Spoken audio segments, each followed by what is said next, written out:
Some roommates are strange, and some hide things you don't notice until it's too late.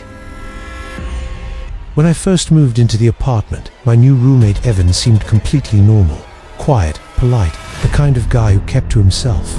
The only strange thing was the locked door in the hallway.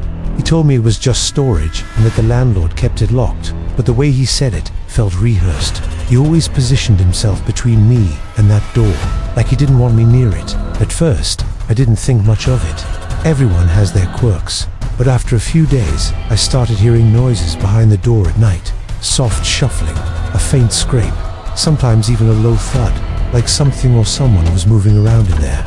I asked Evan about it, and he froze for a second before forcing a smile and saying, "Old pipes. This building makes weird sounds, but the noises weren't random. They were too deliberate." One night, I came home earlier than usual. The apartment was dark except for a faint glow coming from the hallway. When I got closer, I realized the locked door was slightly open, just a crack.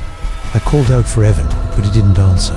I pushed the door open slowly, and what I saw didn't make sense. It wasn't a storage closet. It was a small, hidden room like someone had built it inside the apartment without telling anyone. There was a narrow bed pushed against the wall, a small desk, and dozens of photos pinned up everywhere. Photos of me, sleeping, eating, studying, some taken from angles inside my bedroom. My chest tightened when I saw a small hole in the wall, perfectly cut, leading directly into my room. That's how he'd been watching me. I stepped back, my heart pounding, and that's when I felt someone behind me.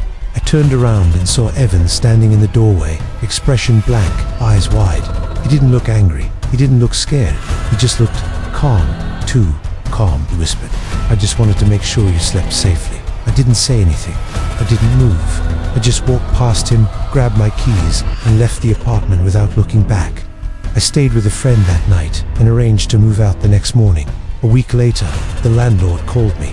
He said Evan had sealed the door shut again and insisted that no one else had ever lived there. He even told the landlord he'd been living alone for years. I didn't argue, I didn't explain, I just hung up.